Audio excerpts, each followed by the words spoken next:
All right, All we're right, live. y'all. Good. So I hope y'all had a good time on Christmas break. We're about to jump back in the app and get started on some really popular lives that we have here in the class. Is always about boats. Everybody wants a boat. They're thinking about buying a boat. You either have a boat or something other. If you fish, boats just go with fishing. So what we're going to talk about tonight is a little bit different subject than we've talked about in the past. So I've got Rick Hunter here. He owns Volunteer Boats. Is it in Nashville, Rick? Where exactly are you in Nashville? We're in we're in Gallatin, Tennessee, which is a little bit Okay. north, 30 minutes north of Nashville. Okay, so he's Gallatin, Tennessee. So he has a boat dealership, but to me, his boat dealership is pretty unique from most of the boat dealerships I've ever worked with. Of course, you can go there and buy a brand new boat off the showroom floor, but the thing that interests me and I think would be very valuable to a lot of the people here in the group is Rick's dealership. They restore older bass boats. I think that's really, really cool. There's not many companies out here, or I don't know of any, that restore older boats. And so maybe you don't have $100,000. You're not looking to spend a lot of money to rebuild a boat or to get your rig going. We're going to talk about that tonight, how you can build a boat from something that's pretty much junk. I've been here and had to do this twice. I've done it. It's almost like having a baby. How do you do it? It's if you're into this, it's good, but doing it more than about twice, it starts getting, it's a lot of work. But it's something that is when you're done with the project, something you can be really proud of. So, Michael, you can pull up that first slide. We'll jump in. I'm going to show you exactly what we're going to talk about tonight before you get into this. So, this is what we're going to do: how to restore old boats. We're going to talk about really three important topics. You can bring anything that you have, any questions that you have to the chat. There's three important topics that we want to talk about here. Number one, we're going to talk about restoring, who should consider restoring a boat. Like I just told y'all, everybody doesn't need to be out here restoring boats. I'm just keeping it real. If you're not a tinkerer, it's probably not the best. Because if you pay somebody to restore a boat, if you buy a boat for $1,000, $500, $5,000, if you have to pay somebody to restore it, it might not be the best deal for you. But I know a lot of y'all, because I've seen your work here in the app, you're a handyman. You know how to do stuff. You have carpentry skills. You have hands-on skills. Restoring a boat might be the best way for you to own a boat because you can take your time with it. You can put carpet on this year, seats this year, do batteries the next year, do gel coat the next year. You can take it step by step and still get the best boat that you could ever fish out of, taking it step by step. The second thing we want to talk about, I want to talk to Rick about is what's the best boat to restore.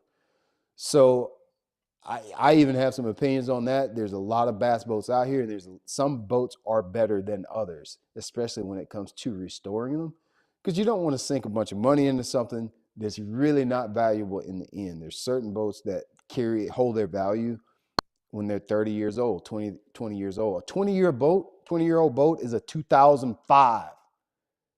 I don't know about y'all, but that still seems somewhat new to me because I can remember the boat that I owned in 2005. So when 20 years, a 20-year-old boat probably needs some restoration by now.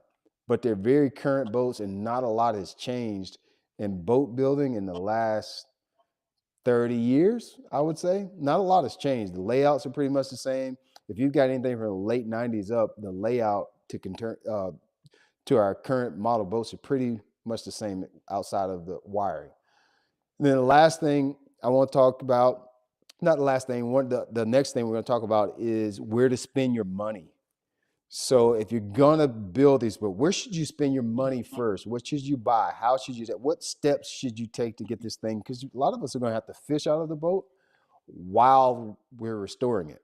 Some of us won't have the money. We won't have the $10,000 to just do the project in a month or two. Some of us will have to do the gel coat, and then we'll do carpet, and some of us will have to do seats, or et cetera. Where should we put the money first? Should we start with the engine? Should we start with batteries? I want to talk to Rick about that. And then Rick was fortunate. He sent us some of his restore picks, and we're gonna look at some of his restoration jobs and let him just walk us through what they did, why they did it, and maybe how that could help you. All right, Mike, we can jump to that first slide. This is I didn't even I think I introduced you, Rick, but maybe I did, maybe I didn't. Rick Hunter, Volunteer Boats in Gatlin, Tennessee. So, Mike, can we be a little bit bigger or no? Can we get our images a little Yeah, bit bigger? I'm working on it. I'm working on it. Yeah. Okay. So, well, I'll let Mike get his act together before we he's not getting his act together, but just see if he can fill us up a little bit more. And by the way, this is sweet tea, y'all. Don't be talking about my purple solo It cup looks here. pink to me, B-Lab. Does it look pink? It looks All pink, bro. right. It's a little purple cup here. All right. So, Rick, thank you for joining us tonight. I really appreciate you taking time from your dealership to talk to us about boats. I know you sell new boats, but I want to talk about restoring boats. I think that's something that could resonate with a lot of people. And there's not enough content on restoring boats, if you ask me. I would love to hear your take on who should consider restoring a boat and what all is involved in it. That's a really good question because we're very ethical here and operate with integrity. And I have a lot of customers call, throughout the year because we stay booked up on restorations pretty much year round. And the first question I ask them is, what do you think needs to be done to your boat? And do you plan Yeah. on, well, do you plan on keeping this boat long term? Because do you plan on repowering this boat? There's a lot Right. of questions that you need to answer to yourself before you sink 6, 10, 12, even up to, some of ours are up to $20,000, $25,000 into a boat. Right. Right. And I explained to them, look, if you take a boat that's 25, 30 years old, and some of them we do are 40 years old, believe it or not, and you Yeah. sink, $25,000 in there, you need to understand you're probably not going to get your money back if you You're sell not that getting your boat. money back. Because You're at the end not of the getting it day, back. that boat is still 25 or 30 years old. Right. Now, of course, it's going to look better and you will get more money back versus the shape it was in previously, but you're not going to get your return on investment. So I make sure I'm very clear up front and they understand that. Secondly, is what shape is the motor? Yes. Your biggest expense of a boat, as we all know, is the engine. If the Mm. engine doesn't run correctly or if it's low compression on the cylinder, and then you sink 20,000 or say it's 10,000 into the restoration, and you got a motor going down, or it's an older motor, or it's an older two-stroke, and say it's an Evinrude, not to throw Evinrude Yeah. underneath the bus, but guys, it's hard to get parts for Evinrudes now. We're Right. actually, I have one of my mechanics is an Evinrude specialist, and it's their parts are 4 times more expensive and than they used to be because they don't make them anymore. So Yeah. there's a Nothing. lot of Nothing different different. Yeah, there's a lot of different variables involved, and a lot of people, believe it or not, restore boats because it's kind of like an heirloom to their family. It's a it's Right. a boat that their dad has passed along down to them, and they want to keep it in the family and pass along to their son one day. And that right there, that's a smart investment. You're going to keep the Mm. boat long term.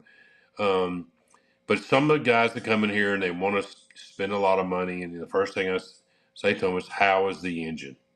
Is it running good? Have you had any problems? Has it been rebuilt?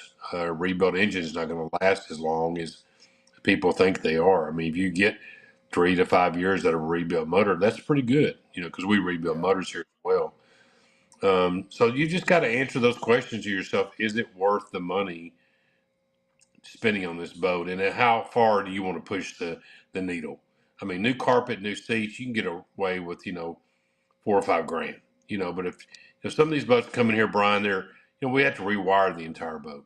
Yeah. And the first thing you need to do is check the transom and the stringers in the boat. Because I can make a Structure. boat look beautiful, but if it's got a wooden transom in it or it's got a cracked transom, you're talking about a lot of money. So Yeah. we try to tell the customer, let's not put the horse before the cart. Is your engine good? Is your transom good? Is the stringers in the boat good? Then we can go to the next level and talk about how much you want to do and how much money you want to spend and what Right. your budget is. Yeah. It's like the budget is always going to be the hardest part. I would imagine, something I said when we started is it's if you're a do-it-yourselfer type guy, a lot of times you might do a little bit here, a little bit there. But I would imagine most of your projects are full restores. Does that sound right? Or you do a little bit here, a little bit there? Actually, we do a little bit of, I call it the three step. Some of them are just want new carpet, and you have a lot of guys out there that do carpet these days. I mean, that's it's a very time consuming, labor intense job. Yeah. New carpet seats, you pretty much kind of, I call it putting lipstick on a pig, kind of Yeah. restore. But we paint engines, we reflake, re-gel coat boats, rewire, new electronics, all new gauges. The boat you're going to show pictures of shortly is it's got a new trailer. It was Louis Bonetti that fished the Bassmaster Classic out of that boat. It was in really, really bad shape, but his dad wanted to keep it. Um, Yeah. but you can get into some lot of money, and some people. There's only a couple companies in the United States like us that do complete restores. Right. If you Google boat restoration, volunteer boats should pop up. We have boats come in from all over the United States that we That's what I was restore. about to ask you. So that was a big scope of work that you just mentioned, from painting engines, rebuilding engines, doing carpet. Yep. How in the world do you find people to be able to do all of that? Because that's those are very wide range of skill sets there. From doing carpet, you can find a guy to rebuild the engine, he can't do carpet. You can find a guy to do carpet, he don't know crap about Yeah. the trailer or etc. How are you finding all these resources? Or got to do jail? Like that's a lot. That's a Yeah. wide range of scope there. We are very fortunate. My dad used to restore old boats when I was a kid, so maybe I got a little bit of the Yeah, knack from, and I'm very fortunate and very blessed that the entire crew that I have, they kind of have their own little niche. right, I've got a guy that does my painting, I have a guy that does my fiberglass. I have two main guys. Kurt Summers, my GM, and my son actually works here. Those guys do a lot of the wiring, the carpet, the electronics. Kind of let everybody do their own little thing, and it all comes together at the end of the day. And if you don't have that, you know, what I call core employees that are really expertise at certain things, you're going to kind of struggle to do a full restore. I'm yeah, just blessed to have the knowledge. And the good thing is after retirement, when I got bored, probably 7 years ago, and decided to get in the boat business after a long, successful career in the restaurant industry, um, I met my GM, and we started restoring boats in two garages. So 7 years ago, this boat dealership, which is a full blown boat dealership, as you know, we sell Falcon and right, Camus, and we're just picked up Lowe and Quest pontoons, and we're a Mercury dealer and Tohatsu dealer. But we started restoring boats and doing electronic installs in two garages, just 7.5, 8 years yeah, ago, and it just one thing led to another, and now we're just a full blown boat dealership. But like I tell everyone, our bread and butter is still restoration. It's something that gotcha. my guys enjoy doing. There's a lot of pride at the end of the project. You look back and you go, wow, look at the before and after pictures. Yeah, And this is not for everyone. It's extremely very labor intense, a lot of yeah, hard it work, is. a lot of frustration sometimes, especially when it goes into rewiring boats. Um, Yeah, you got a lot of boats that's got 18, 20, 22 gauge wiring that's been in the boat for 20, 30 years. All the wire's got to be pulled out if it's done correctly. I'm not going to tell everybody, there's a right way to restore a boat and there's a wrong way. I mean, yeah, like I said before, I hate to use an analogy, but you can put lipstick on a pig, but at the end of the day, it's still a pig. it's still And, we pig. try to make sure that everything is new if the customer within the customer's budget.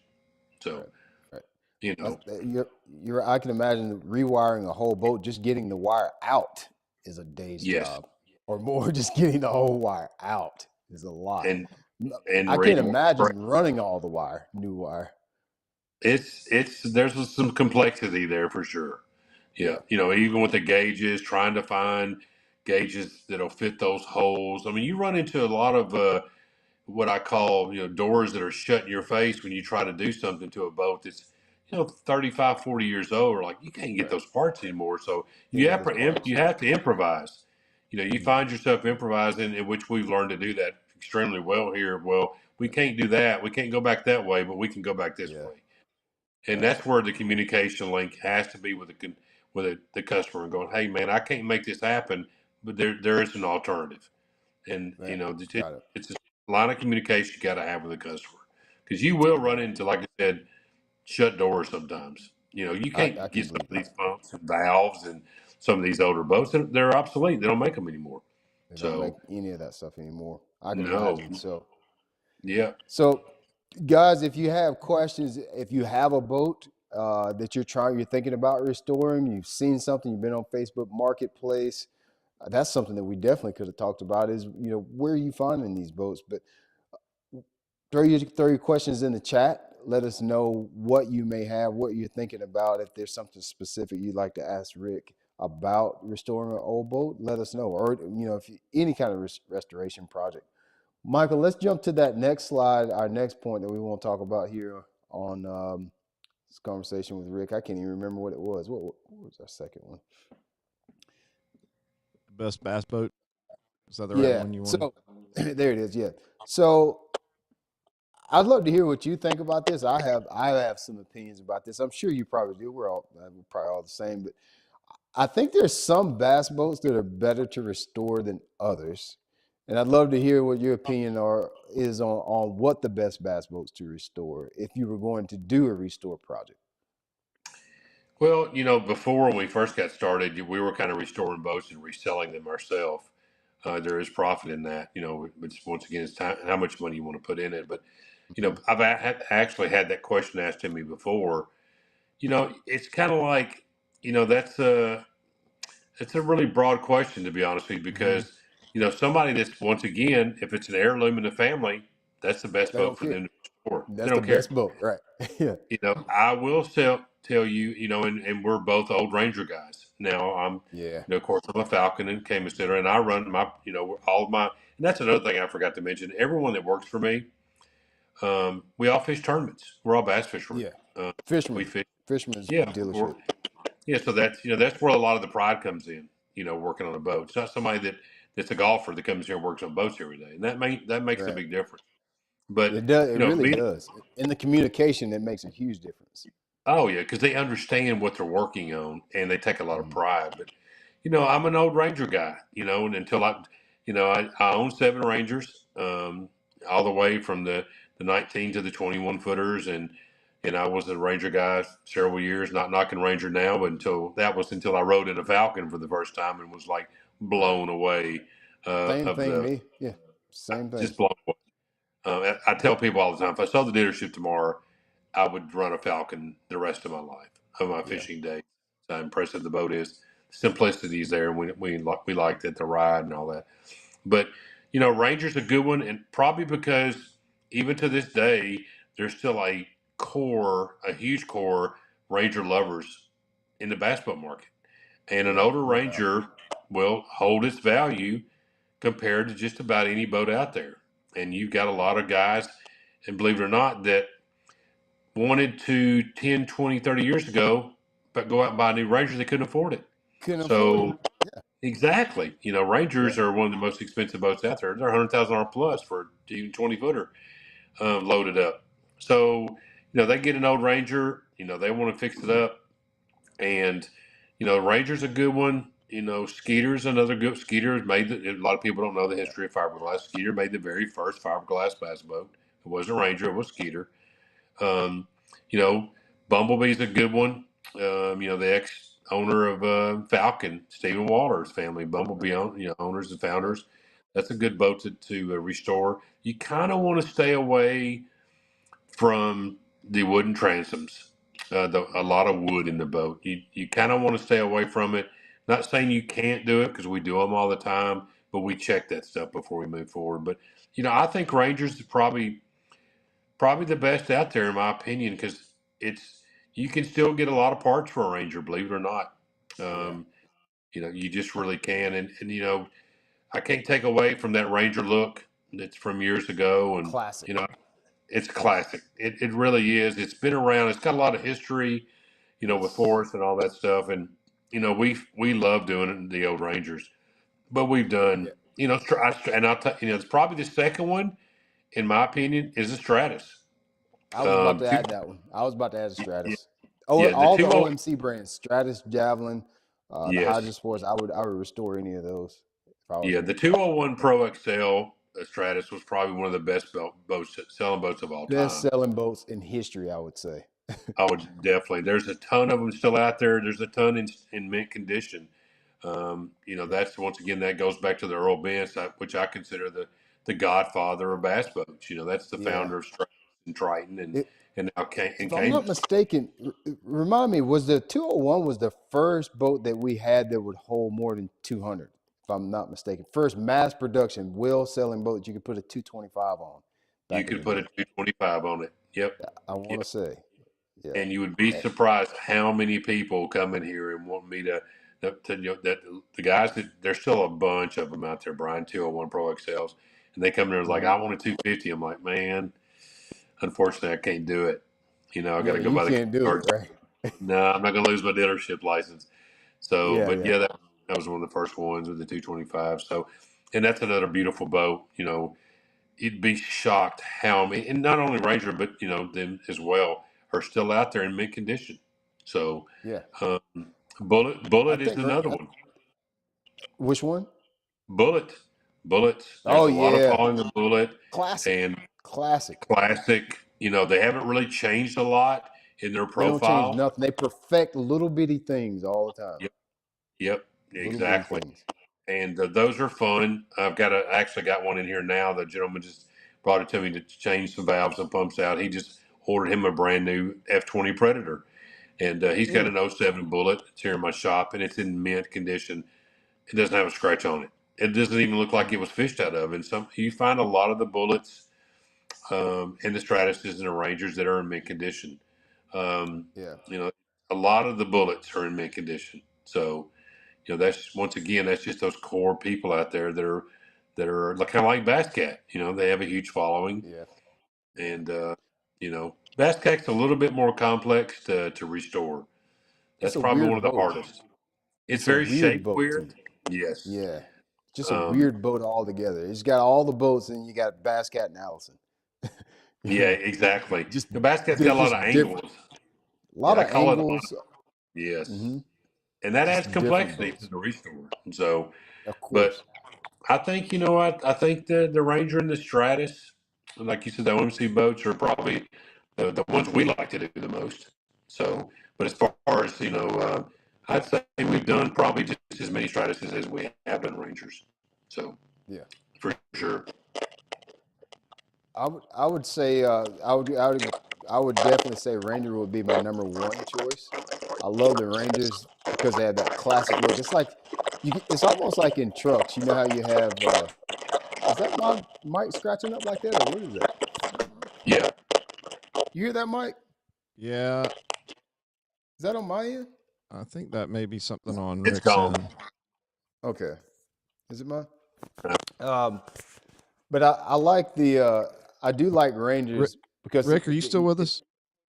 yeah, he's still here. I'm here. Okay. Yeah, it quit. Um, I feel like it's almost like with cars and trucks. You know how you got Ford, Chevy. I don't like to include Dodge, but I guess you do have to. Ford, Chevy, Dodge. You got that kind of with bass boats too. I feel like it's definitely Ranger, Skeeter. I think a Champion is a good boat to restore too. I wasn't Yep, particularly very good crazy riding boat. about. Yeah, I wasn't particularly crazy about the boat just because they had a really high bow rise. They kind of squat in the back and set really high in the front and really narrow. But they're really good boats. They're built really well. There was a time period where Ranger and Champion were the two, at least in my area, were the two most famous boats, the Ranger and Champion. I think that's a good one to restore as well. They look good when they're restored. A Champion is a really simple boat. You were talking about like how with a Cat or Allison's, they have a lot of weird angles. The Champions they're pretty simple, straightforward side on them. The colors are really simple and easy to restore. I think they just look really good when they're cleaned up really good. But I think those would probably be my top 3, 4, or 5. It would be Ranger. I would do a Champion, definitely a Stratus, a Skeeter. Skeeter's a good boat to restore. And I agree with the Bullet. You could get a 1989 Bullet and it will look exactly like a 2026 almost. It will Yep. look like a 2026. You can make that thing look so good. So it was a And they're pretty good good model about for boat. holding parts. I mean, I've worked with Bullet because I've restored a couple of them. They're on the website. Mm-hmm. And that's another thing I didn't mention. People want to look at the restorations. You can go to volunteerboats.com and click on Yes. our restoration tab, and it's got the before and after pictures. But a lot of these companies I have good relationships with, so I can call them directly and get the parts. And Bullett's another one to good to just work with to get older parts. So Yeah. Yeah. good to It's know. a They're made small here in company. Tennessee. They've kept their operation pretty small, I would say, over the years, as far as I Yeah, know. yeah, they are. They don't build a whole lot of boats annually. Right. They just Right. don't. So, but they're great people to Right. work with. So I not as bet good as so. Falcon and Camus. Right. You're right. Exactly. Yeah. Exactly. Those boats weren't around. It's funny. Those boats weren't around during those time period that, the 80s, 90s. In my opinion, the 90s was the gold rush of bass fishing or bass boats, because our current day boats are basically framed off of those boats from the 90s. Really, a lot of the ones that we're talking about right now, the 300 Oh yeah. series Rangers, they Yep. were the first that I remember to have that tackle storage up front in the middle that I remember.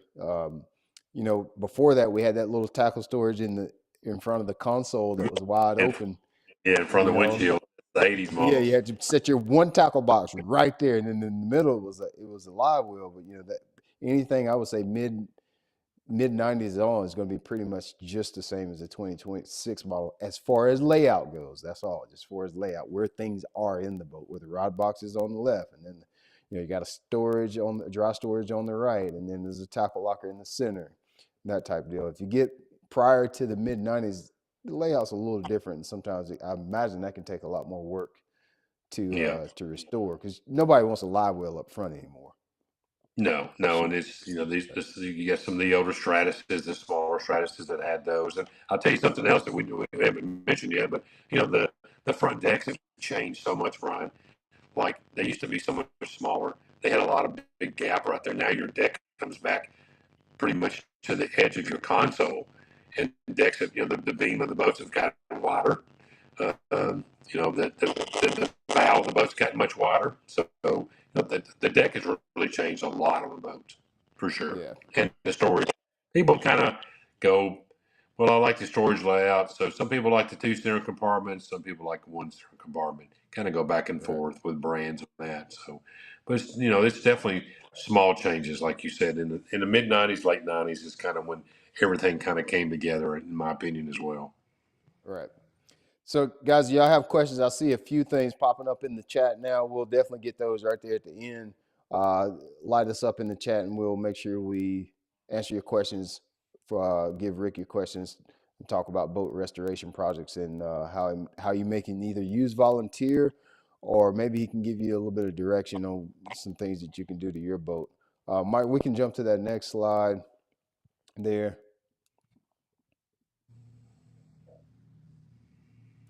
So now we're going to talk about where you should spend your money, and Rick kind of already jumped into that a little bit. I think this answer to this question is probably somewhat fluid.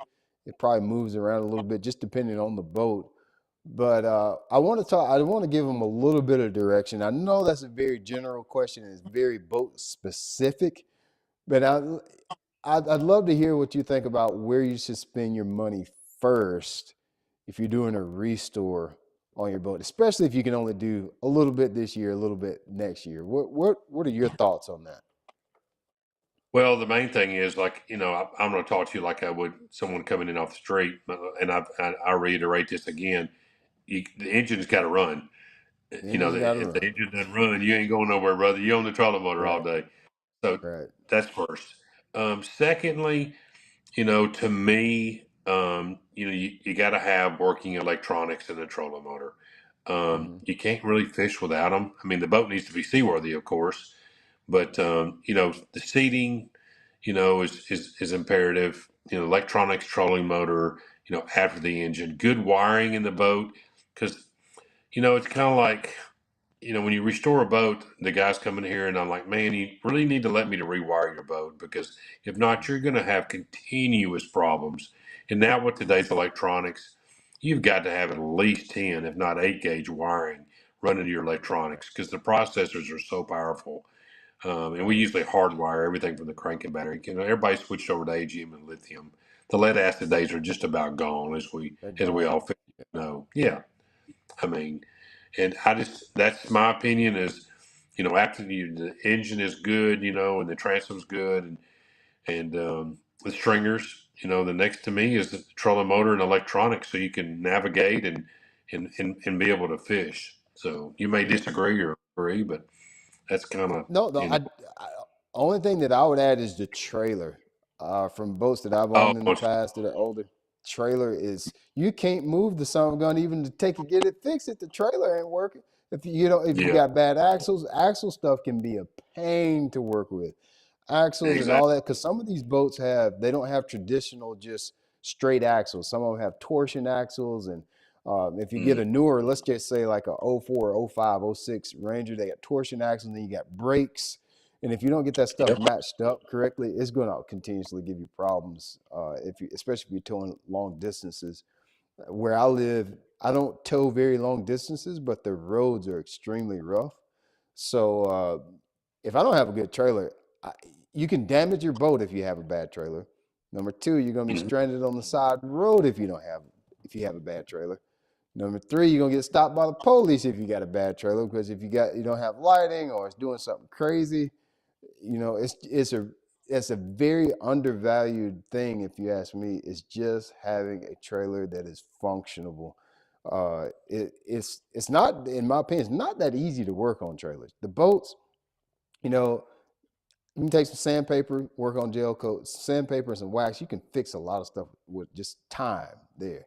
You start with the trailer, if you don't get the boat off the trailer to be able to work on it, it can be a little bit of a pain. And then it's always hard to match that stuff up, in my experience. Now, I'm sure, Rick, you know how to match stuff up just lickety split. Mhm. When you coming off as just a DIY guy, matching up hubs, trying to find oil bath hubs or whatever the newest thing is they're using, brakes, the surge brake system, hydraulic brake system. Man, there's a lot of work trying to figure all that stuff out, Yeah. from scratch. So I think, and then you can't take if what my experience as well is taking a boat trailer to just a traditional trailer company doesn't work that well. If it's not a marina, I've never had good luck with that. I don't know what your thoughts are on that, Rick. Yeah. That's. I'm glad you brought the trailer up. I didn't even really think about the export. I thought we were more on the boat, but you know, and I'm sure you agree. Yeah, we see this every day, Brian. People ignore the fact that you need to do preventive maintenance to a trailer. Checking your oil We're bath. losing you a little bit, Rick. Is your mic still hooked up? We're starting to lose you a little bit. Let's see what How's that that? sounds like. Still sounds I don't know. actually got a little worse, didn't it, Mike? Yeah, it's like we're getting a signal issue or something. Is it the signal what it is, you think? I don't know. That's honestly a new one on me. Yeah, I've never heard that one before. Let's see. It looks like your I'm video not. is fine. Are you getting a call or anything like that? No? Let's see. It quit All right. then. Yeah. Yeah, we're It's quiet just a now. All gremlin right. that's coming and going. Yeah, it's weird. Mm. Them daggum Russians, boy, they coming for us. Yeah, I think it's good now. It No, was but sounding like a robot. But yeah, you're good now. yeah. So, like you were saying, and like I find all the time, is the people ignore the fact you've got to do preventive maintenance. They just get in there and hook up and they take off and they don't check tire Yeah. pressure, and Yeah. that's a huge. You got to check the tire pressure all the time. I keep and I try to tell people keep a sensor in your glove compartment when you're on long trips. Check your hub temps. Get out and Mm-hmm. shoot them with a gun. You can buy it simple one at Harbor Freight. Make sure the bearings are not going bad. Grease them. Tire pressure. A lot of people don't know, Brian, that you should have when you have a rotate. You should rotate your tires and balance your tires on a Mm-hmm. tandem axle trailer, and a lot of people don't know that. You need to rotate and balance your tires, and it also identifies wear. So yeah, you're right, because that'll let you know if your axle's out of alignment or anything like that. One thing that I do, even on my Yep. new Falcons, I always take because I travel long distances. The first thing I do, I shouldn't. First is an exaggeration, but early on, I like to get my tires balanced because I don't think they come from the factory balance, because all that Mm. vibration is going through everything in my truck and boat. when I'm traveling Yep. 10, 12 hours. And so that is doing nothing but rattling out everything in my boat, all the boats, all the graphs, all that stuff. And I feel it in my truck too. I hate that. So I highly recommend keeping your tires balanced. If you're feeling any kind of vibration, that's just shaking loose all the bolts, everything. It's wreaking havoc on your entire towing system. So I highly recommend just getting your tires balanced on your trailers. I'll tell you something else we have found, and it's unfortunate, but I don't know. It's just because it's probably mass produced. They're just trying to get them done so quickly. You'd be surprised, Brian, how many new boats we sell that we automatically check the tire pressure and the lug nuts now because we find that the lug nuts are not torqued down correctly and the tire Right. pressure is all over the board. Oh, we're talking about a new boat. Well, Yeah. the most common person is going to buy a new boat. That's the last thing in their mind is checking their tire pressure. Is they're going to assume It's that everything's good. fine. You Yeah. can't assume. Assuming will get you in trouble. Yeah. So, Yeah. You know something this I can't believe we don't have on our trailers. I think there's a way around this. You need a way to monitor your tire pressure almost like our vehicles are managed because yes. most of your blowouts are just because of low pressure. That's the only reason I've ever had a blowout is just low pressure. So Yep. it'd be great if I think they make a little knob that you can put on your valve stem and an app that you could use to keep up with your air pressure without having to get out and check it every time.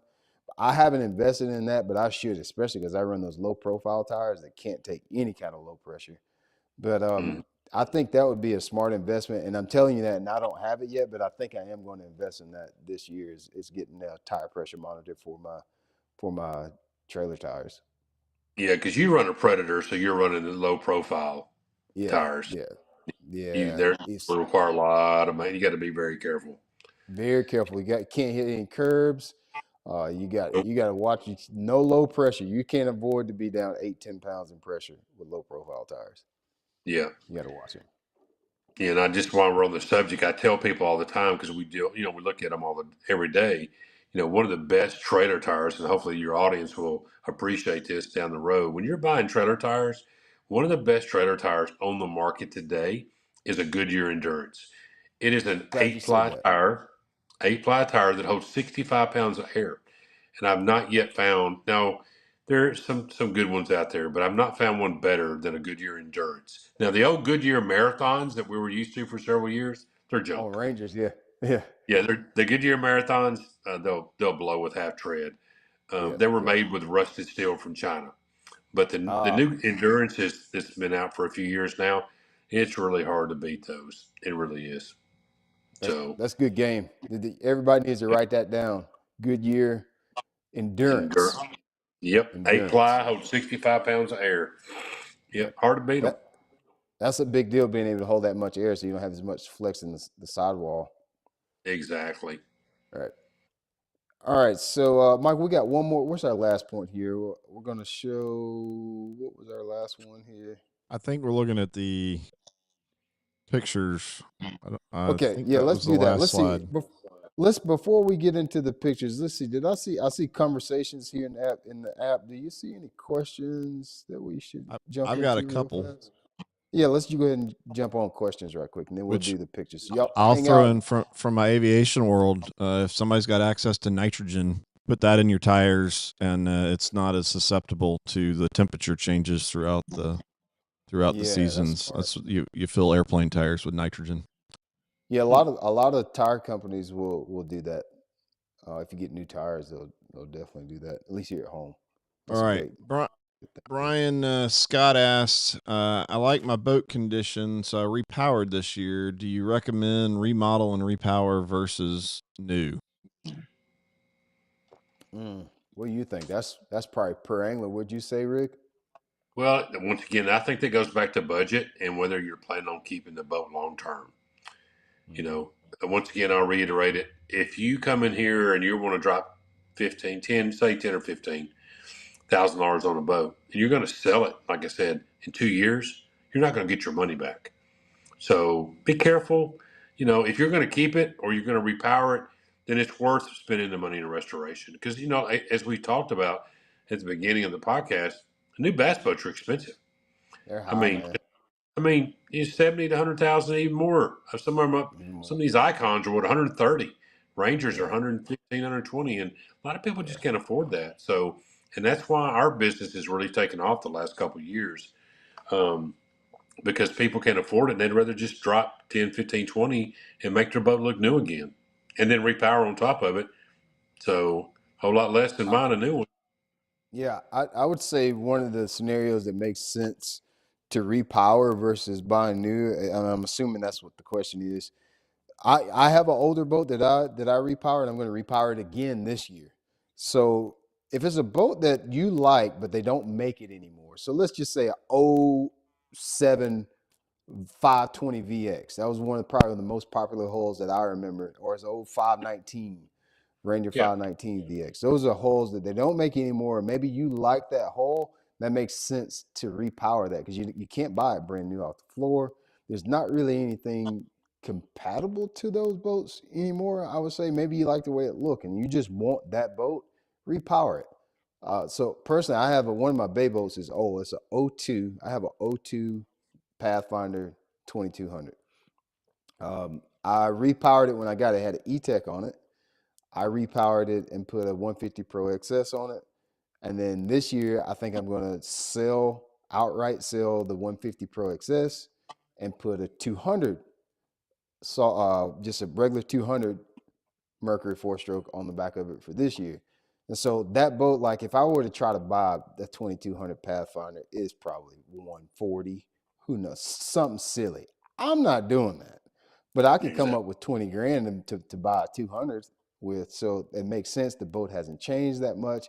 I can take a piece of sandpaper out of my toolbox back there and some wax, and I can make that boat look just like it come off the showroom floor. I need to do that.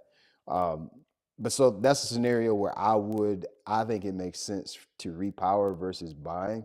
But if it's always going to be per angler. But if it's a boat that you can't get anymore and you just like that boat, I think that's when it makes sense to repower. But if you had let's say a 2016 Falcon Predator, it might make sense for you to just sell that boat and go down to Rick and get you a new F20 Predator instead of trying to repower that. But it's all your budget and what you're trying to do, I would say. Yeah, it is. And one of the things that people they get caught up in the repower and they forget that, when you repower a boat with a 4-stroke versus an older 2-stroke, the performance may be a little different. Engine weights have changed. Some Mm-hmm. boats, I've had a good customer come in and we put a 6-inch jack plate on an old Javelin. The boat wasn't engineered to have a 6-inch jack plate. It was engineered for that engine to be right on the On the back of the train. train.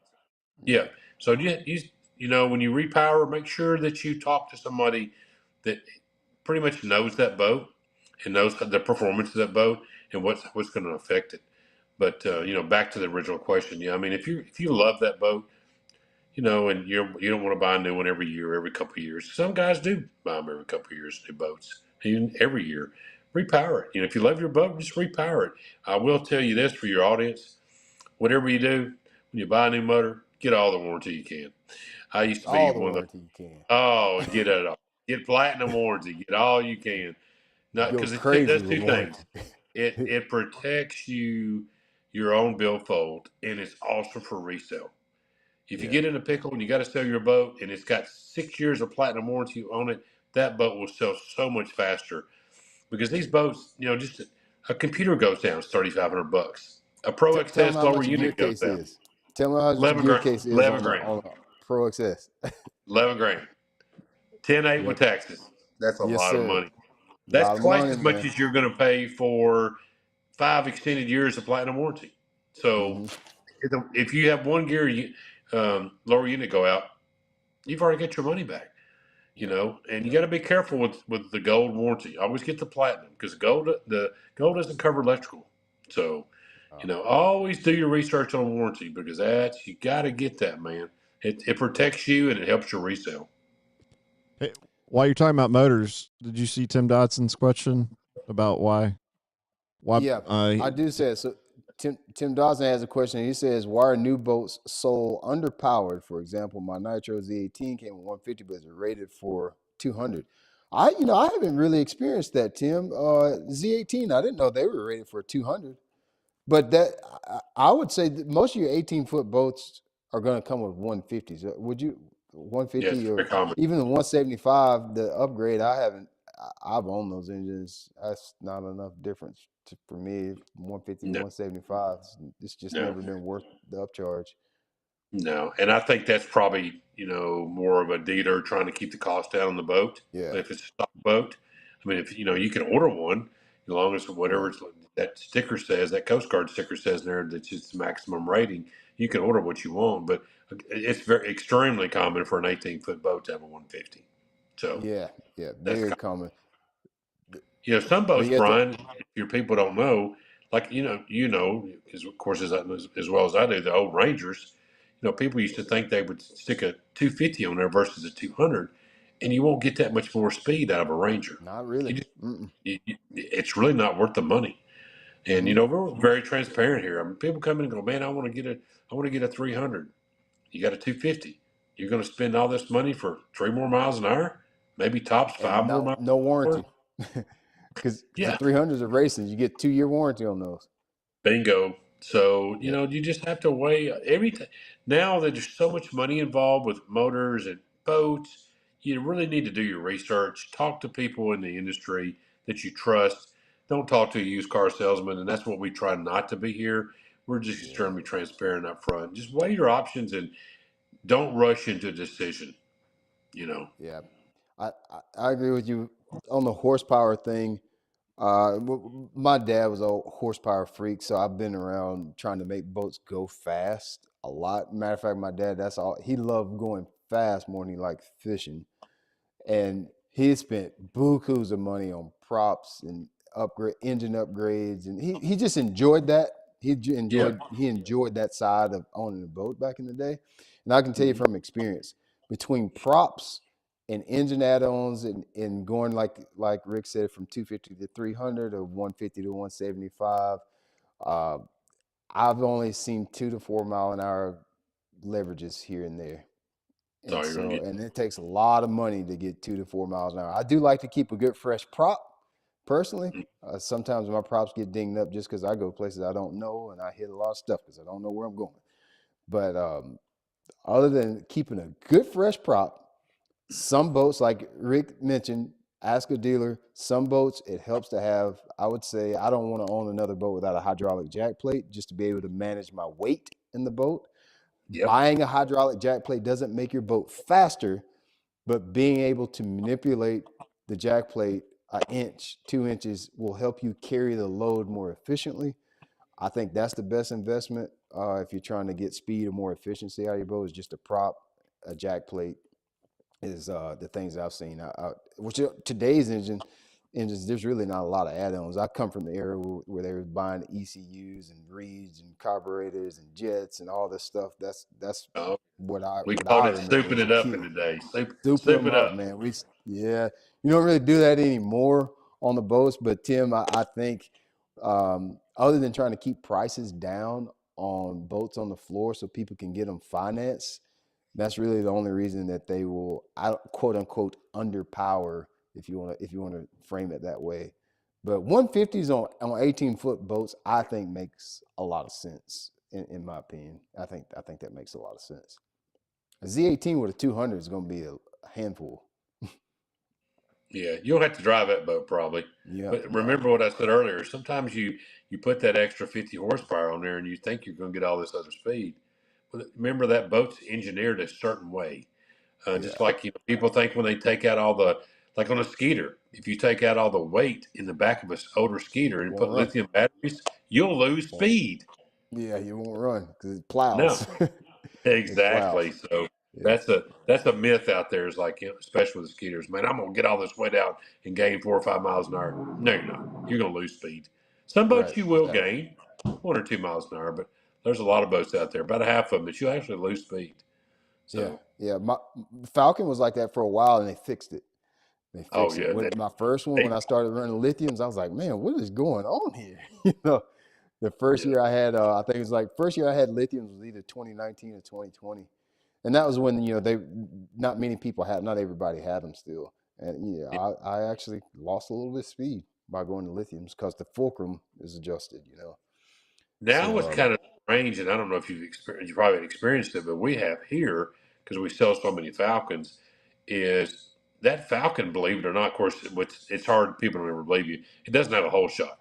The boat's just phenomenal. I mean, I can't speak enough highly about the two boats I sell, but what's crazy, you can go from lead acid or AGMs to lithium back and forth. It doesn't affect the whole shot on the Falcon. It's pretty cool. It's yeah, pretty they did cool. some pretty cool stuff when they went, especially when they changed the Predator hull. They did some good stuff with the hull. We did have a few issues with that, and one thing I love about Falcon is they're very proactive about changing little things that matter a lot. A hole shot is a big deal in a bass boat. It seems like a small deal if you live in a deep lake, but when you go to some of these other lakes where you need to get up and go fast, and obviously it makes it just boat more efficient. But they changed some things on that hole to keep the nose down on the hole shot, and it made the boat. It just changed all the driving character of the boat. It corners better. It came out whole better. It would carry weight better at low speeds. You could stay on plane at low speeds better. It was a big deal when they figured that part of it out. So that makes a big difference in your day fishing. Hold on, Ricky started doing we went back to robot sound again. Yeah, I think that may be you, Brian. It started happening when you were talking. Is it? What, Mike? I need I to. think I'm muting Rick now. So, and then it's like do you have like a PA system or something like that? I mean, somehow it sounds like some signal's getting in. We'll just swap. We'll just take that. I'm gonna change. I'm gonna change something right quick to see what it is. See if this works. Let's change here.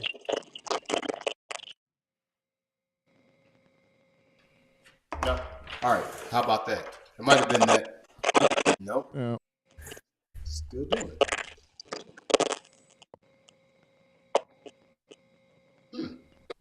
That's interesting.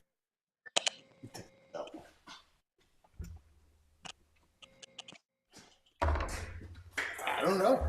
I think goddamn Russians, I tell you what, they'll do anything they can to mess up a lot. I think it's past. Yeah, maybe You fixed it. Maybe the cloud is over. I don't know what makes it do that. You hear me?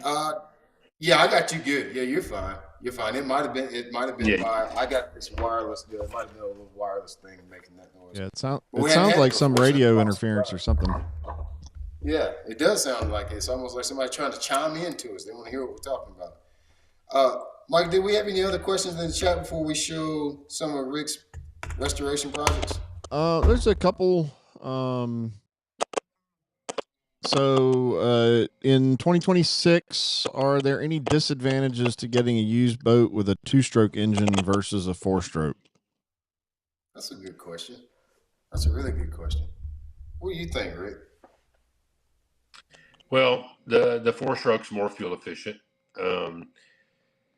Emissions are better. They're not faster. Okay. And I think a lot of people discovered, Brian, you know that the 2-stroke, the other Pro XS, Optimax, it's a faster engine. They've kind of dialed these engines back. They've changed the ECUs in them, and for a good reason. I'm not a speed guy, but the resale on a boat these days is really starting to show itself when it comes to 2 to 4-stroke. It's a lot easier to sell a 4-stroke than it is a 2-stroke. Because no one makes a 2-stroke anymore. Evinrude was the last company to make one. And of course, they went out of business, 3 years ago? 4 years ago, maybe. So, a lot of guys are repowering, and you have to repower with a 4. And a lot of guys want the 4-stroke, but you still got the 2-stroke lovers out there that like that smell and just even the carbureted engines. The old 150 Fast Strike. There's thousands of them still going out there. One of the best 2-stroke carbureted engines ever made was a 150 Fast Strike. So I think it's better to have a 4-stroke in my opinion for resale value. Yeah, I've owned them all. My dad still runs a 2-stroke. That's annoying me. I can't take that. This is driving me crazy. Let me try one more thing. Let's stop now. It went That's away. driving me crazy. It went away. Yeah, I don't know if it's something I could. I don't know. I think it went away. I guess so. I've owned 2 strokes and 4 strokes. Would I buy a used boat with a 2 stroke? If it was a Mercury, yes, I'd buy Opti. I'd buy old OptiMax. One thing I like about old 2 strokes, especially if you get like an old 2.5 liter, whatever, 150, 175, 200, 2.5 liter Mercury. Let's say I buy that boat and it blows up tomorrow. I could buy a whole brand new block ready to go, probably $2,500 to $3,000, I think. Something like that. That sound right, Rick? I know less than probably $7,500. I'll probably be back on the water and running. Just with the resources, at least that I know here, the resources I know here where I'm at. My dad bought one. He bought a saltwater flats boat, and it had a 150 Mercury on it, 2.5 150. He bought a power head for it. It was good. He bought a power head for it. I think it was $3,500, and he got it, put it back on. I think it was about $5,000 in it by the time he got done with it. Yeah. So that's a plus. However, I'm not intentionally seeking out any 2-stroke engines. Intentionally,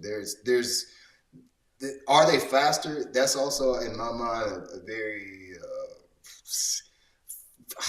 It's like they're faster, but they're not. The 4-stroke by far, if you ask me, has more torque on the bottom end and carries weight and not as finicky. On a hot day, I don't really get this big 4 or 5 mile an hour drop and slow hole shots like I used to on my 2-strokes. The 2-strokes faster on top end, but I mean, I'm not really wide open that often, so I don't really care that it's faster than the 4-stroke. I just love pulling up to the tank, putting gas in the thing, and changing the oil once a year. I like that part on the boat. Ryan, Yeah, that's another. let me add a twist on that question. For somebody that's interested in getting into tournament fishing, which would you, having had both and fish tournaments, which would you rather show up with? I mean, obviously the money is this, but like what's going to have less headache, less concerns, all that kind of stuff. If I'm going tournament fishing, it's 4-stroke all day.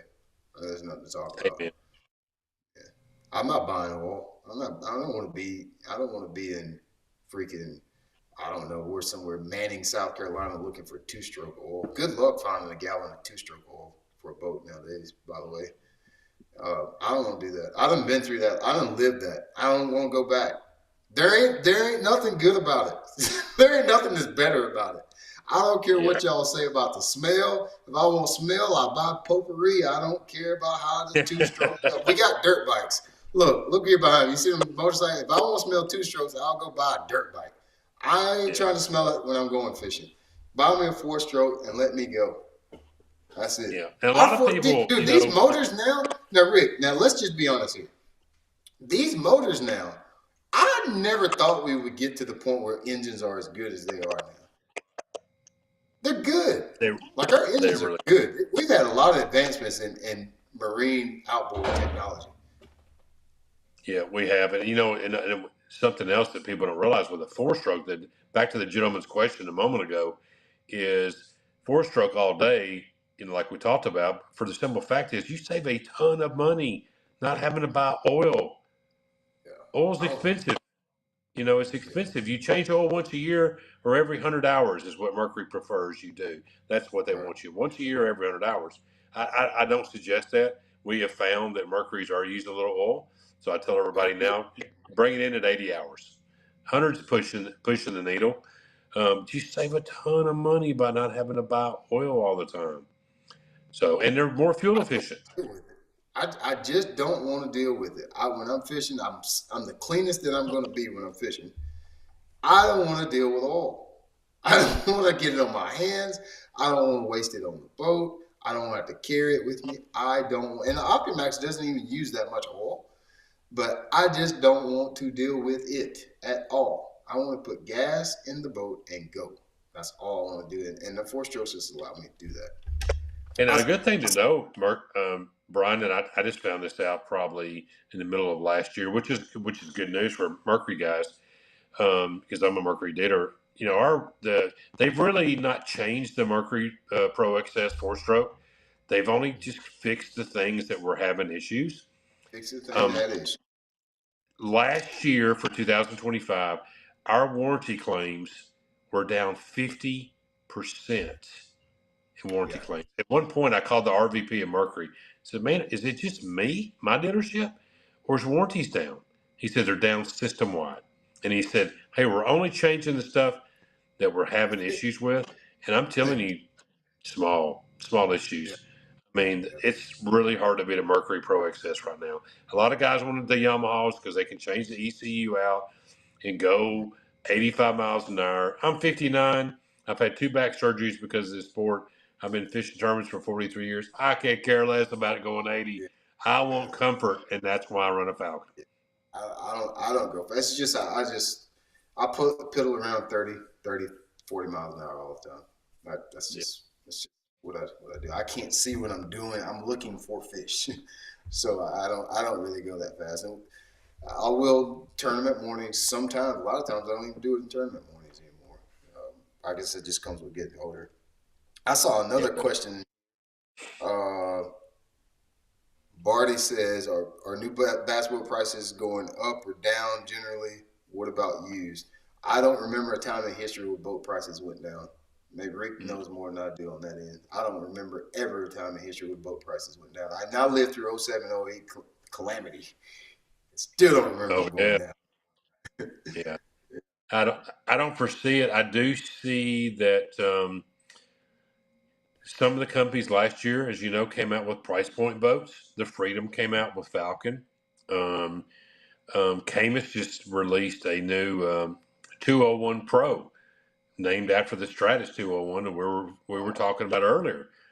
And they just came out with that, and it's a price point boat, $69,995, and it's a 20-foot with a 250. So some of these companies are trying to, leverage themselves and maybe diverse some of that, excessive boat pricing. But, it's kind of like everything in life. We usually don't take price deductions. Mercury just actually raised their prices, a 2% increase starting this year. So I know Yamaha did as well, but I don't foresee them going down. So, and the market has proven over and over all of my life. The market has proven that they don't want price point boats. Every manufacturer, Ranger did it back in the day. The Ranger used to have a boat. They had 2 level boats. They had a Comanche and an Apache. Yep. Now, Apache was a stripped down version of the Comanche. The stripe went up instead of down. It didn't have as many options. They would instead of putting an EFI engine, they would put just a XR6 or XR4 on it, carburetor motor to bring the price point down. They never sell. Falcon came out with the 18 Freedom. Everybody was talking about how they just want a boat to go fishing. Just an 18 Freedom. It was a boat, trailer, 1 graph, trolling motor. I asked Tim and Steven straight up, how does Freedom sell it? It's one here, one there. Y'all don't want them. Everybody says what everybody wants is the most expensive boat at a price point that they can afford. They don't really want the cheaper boat. And you can't get something for nothing. That includes boats, groceries, and spouses. You can't get something. You're exactly right. People are going to get what they can't get something for nothing, man. You're always going to have to pay for it. And they're not going to go down. People want a 20-foot bass boat. They don't want an 18, 19. Some of them do, but you're serious angler, they want a 20. I'm a 21-foot bass boat guy. But, they want 20, 21-foot bass boats. Yeah. And they want 250s. They want 250s. They want at least 3 graphs, but maybe 4, possibly 5 graphs. All 12-inch. All 12 inches. Okay. Or bigger. You want anchors. You want anchor mode trolling motors. You want shallow water anchors. You want anchor mode trolling motor. You want lithium batteries. Tell me how you're going to do that for $50,000, Bobby. you're not going to be able to do it. You just added $50,000 worth of accessories, and you're saying you want a boat for 50 grand. It's never going to happen, man. It's never going to happen until you go back. You say you want 90s prices. You got to have 90s options. Is what you're going to have. And so, which is a plain Jane boat. They didn't come with gauges back then, Rick. You remember when the boats that they didn't have gauges in them back in the day? Brian, I learned on a in-dash. My dad was a crappie guide. I learned how to fish with an in-dash flasher. Yeah, I can still use one today. I can still use one today and read it. I remember these days. Yes. Yeah. Yeah. But a boat used to. A lot of people don't know. A boat used to set on the showroom floor, no batteries. It had no gauges. Sometimes they would have a trolling motor on them. Maybe not. I mean, it was literally just bucket naked. Boat, trailer, and it had an engine on the back with nothing. And so when you're saying you want to, I remember boats were $25,000, $14,000. I remember when a Ranger 391 was like, it was right around $22,000, $23,000. We thought that was crazy. And look where we at now.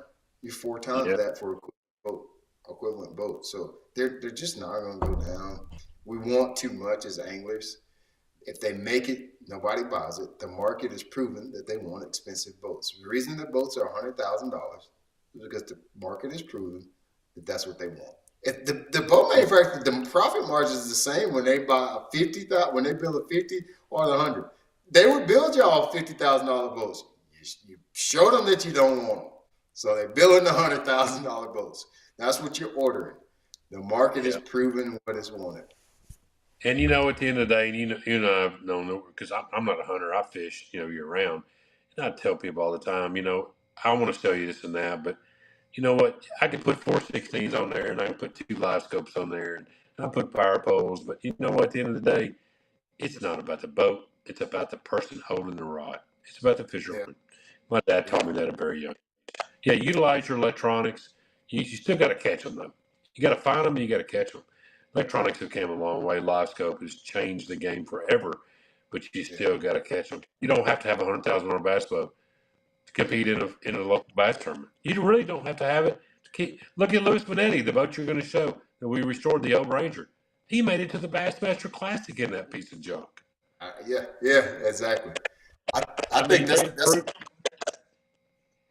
it's crazy. Yeah, it is. It is. He went to the Bassmaster Classic in the 3. Was it? I asked you this earlier. I already forgot. Was it a 354 or 361?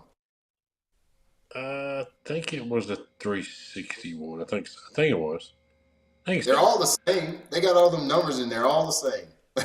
Yeah. Every last one. He won the singles college national championship, which automatically qualified him to fish the Bassmaster Classic in Knoxville. And and if these people are not familiar with the Louis Benetti story, they need to look it up, because he was on TV fishing the college one, and then of course on the Classic, he wasn't too much, but it was the guy didn't have live scope. He had old, outdated electronics. The seats were ripped, looked like a dog had been chewing on them for a week, as you'll see in the pictures. But the guy just he stuck to basics, what he knew best, what his strengths were, and he went out and went fishing. And sometimes I think we forget about that. We want to stare at the live scope screen all day. Yeah. I'm not that kind of fisherman. I use live scope. I've had it for years. Yeah, traditional fishing still works.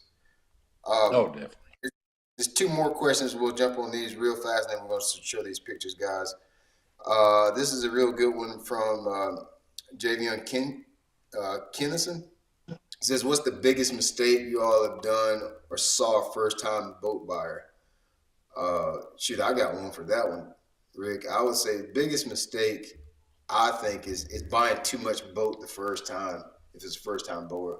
I hate to see somebody, their first boat is a 21-foot or 20-foot or 20-foot glass boat. I think that's a horrible mistake.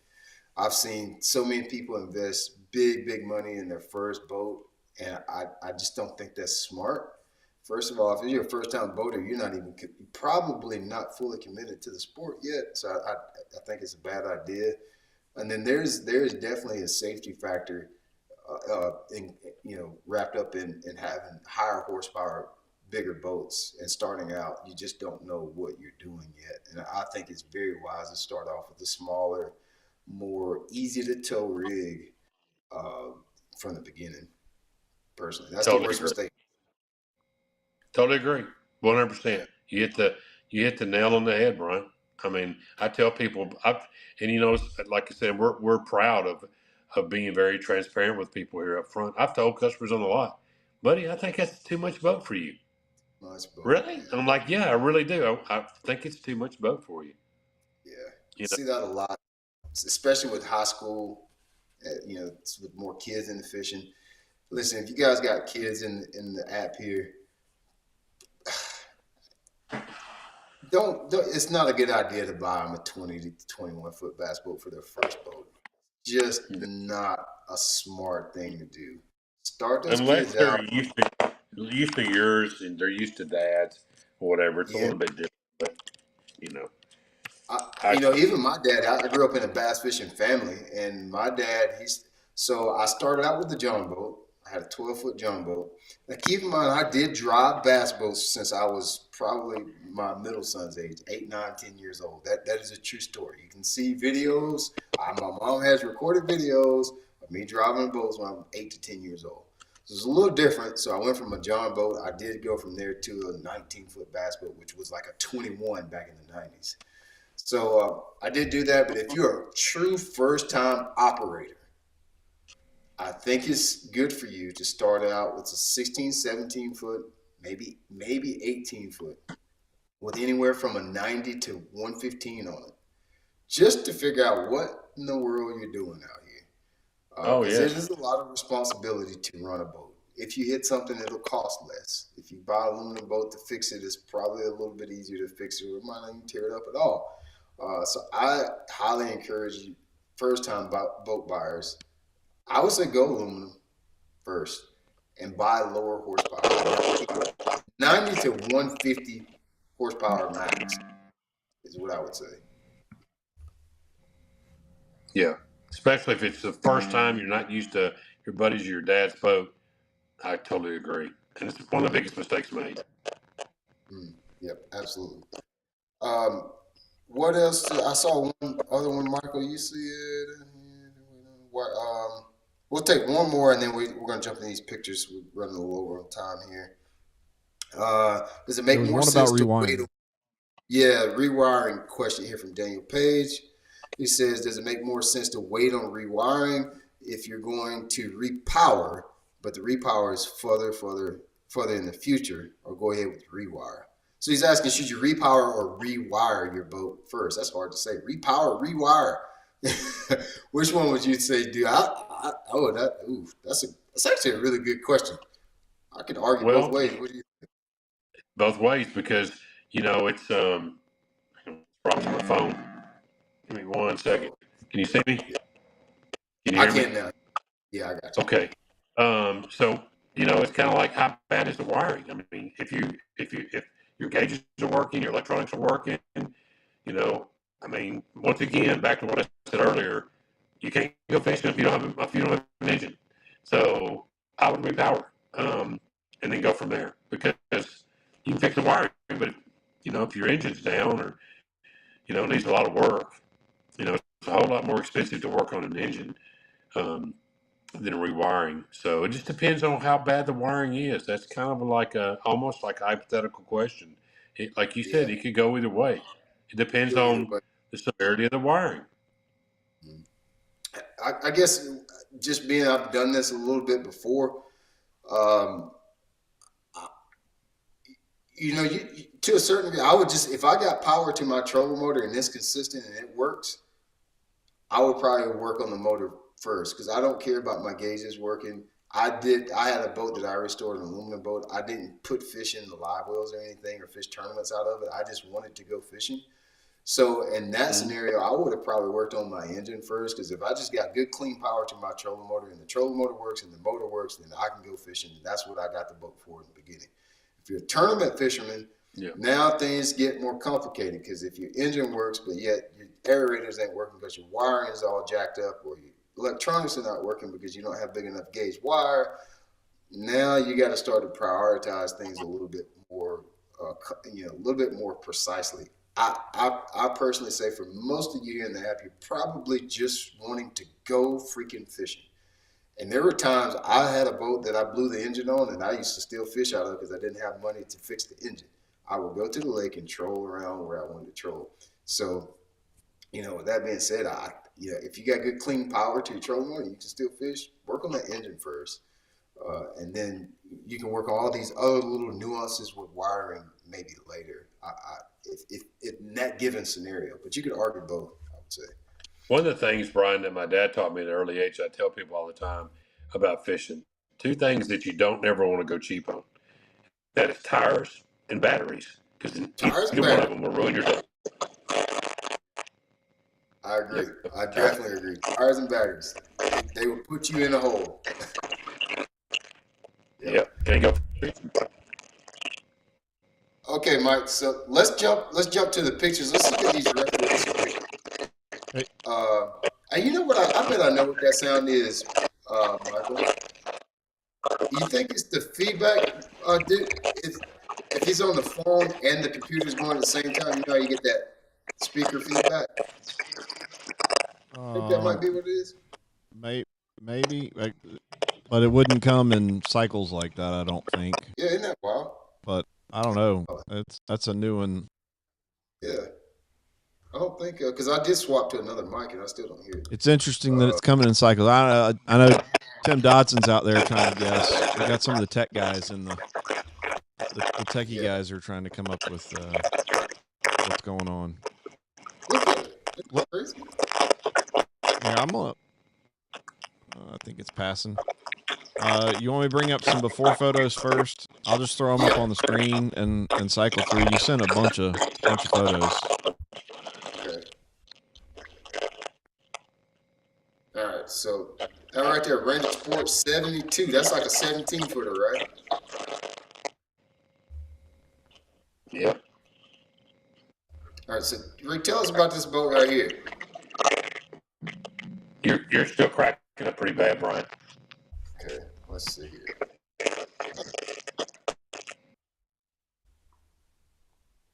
All right, I muted Rick. You mute me and see if it's mine. Yeah, that's you muted. I think it's, I don't know. It's weird since Rick's on the phone. I don't know how much would be going wrong.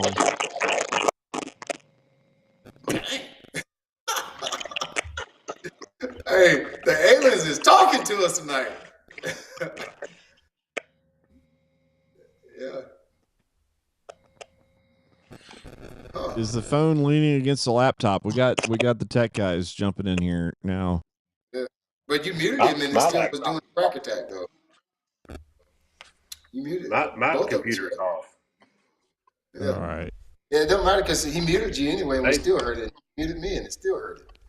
I don't know. That's just aliens. My computer's off. Yeah. But hey, it's gone now. It's gone now. So let's talk about this boat right here. This is a Ranger R72. I guess tell us about this guy. What's the story here? Remember, this is the Louis Benetti I was talking to earlier. The one that fished the I can't remember what college, but he fished in the college and won the singles national championship and they qualified him for the classic. And after that classic, he went and bought a newer Ranger, not a new one, but a newer. And his dad wanted for us to restore this boat to new again, so he could keep it in the family as an heirloom. Right. And as you scroll through these pictures, this boat was in extremely very poor condition, the boat and the trailer. So we had to reflake this boat. I mean, this is a $25,000 restore. Oh, you had to actually reflake it, not sand it and buff it out. This is we got to spray the whole thing again. Oh, yeah. This is completely redone. Yeah. Yeah. So, I mean, all the way from the lids falling apart to, it was just, you name it, it was bad. It was really bad. So, this one got a lot of national. Keep going. Go ahead. No, I said this one got a lot of, and we've had a few. There's a champion on my website that we did, a 20-foot champion, turned out really good, and a bullet. And the bullet, the champion, and this Ranger right here got a lot of national recognition This Right. boat was like I said, look at the seats. Look at the seats, Brian. I wouldn't settle on that. I wouldn't put my butt on that. He fished out of it. Yeah, I would. That's what I would do. I would not sit down in it. I'd fish in it, but I wouldn't sit down in it. Yeah. No. So the boat itself is, sometimes there's oxidation. We can wet sand and buff and wax, and just wet sand it 2 or 3 different grits. But this boat was gone. There was nothing left. It was gone. So it was pretty bad shape, as you can see, the whole entire boat. Wow. And when you get to the after pictures, I think some people will go, "Wow!" Even though we do this a lot, it was kind of like we're even kind of, "Wow!" That's the day he picked it up. That's Lewis on the right. His dad on the left. They're from New Jersey. So. Right. Oh man, look at that. Yeah, when you get to some of the pictures of with new gauges, new switches, new wiring, you get some of the side pictures of the boat, you'll see the new glass, new windshields. Now look at the battery compartment. Right. So That's good. Yeah, we painted the motor. There you go. New decals, new paint. There you go. Now look at that boat. Yeah, man. Shining like a new penny. New non-skid matting. That Ranger right there is a RS-72 is a 17-footer, if I'm mistaken. That's correct.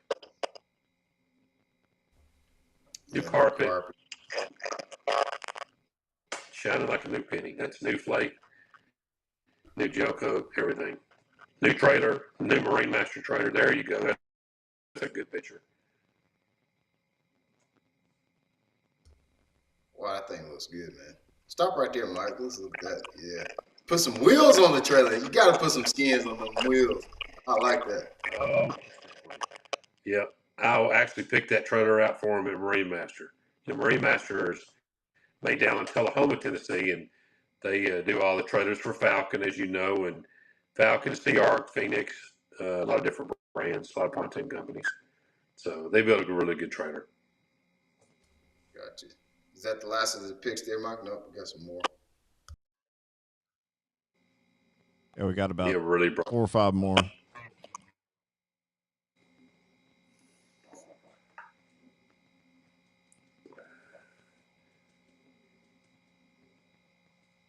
One thing we didn't do on this one was we didn't put new electronics or the trolling motor back. He was going to he's in the fish, new decals for the motor. There's a new carpet. There's the new decals for the boat. He's in the fishing industry now, so he was going to get the electronics, the trolling motor, do those stuff. We did wire the boat. There's the new seats we went back with. Right. I think the switches are coming up. So there you go, new switches. All new bilge pumps, new live well pumps, all new wiring, service the motor looking like a champ. Classic. A lot. Oh, yeah. That was about a 4-month project. 4 months. Yeah, 4 months. I'm glad you mentioned that too, because you think you have all the resources and all the tools to work with them there, and it still took 4 months. So if you have one of your DIY guy, imagine how long that project would take you. If it took Rick, and that's what he does for a living, it took him 4 months to get it done. You can imagine how long it would take to do that. Go ahead. No, I was going to say, we're fortunate enough to have the resources, the guys that specialize in that stuff. So that really helps. Having a good fiberglass guy. Some of the best fiberglass guys, as you know, are everybody there is Tim and Steven at Falcon. They own Marine Pro right next door to the factory, and those guys are really great at fiberglass work. So unfortunately, they're too far away for me to use them. They're in Newberry, and I'm in, of course, Nashville. So, but yeah, a lot of different. They have a lot of different people involved in something like that. Big scope of work on all of that. Rick, tell people how they can get in touch with you if they want to look at a new boat. You already mentioned you sell Falcon, Camus, Low, and pontoons as well, right? You have pontoon line. Yeah, Quest pontoon. So, but our bread and butter is the restoration. Electronic. We do a lot of electronic control of motor installs here, rewiring. But they can go to my website at volunteerboats.com, and our contact information is on there.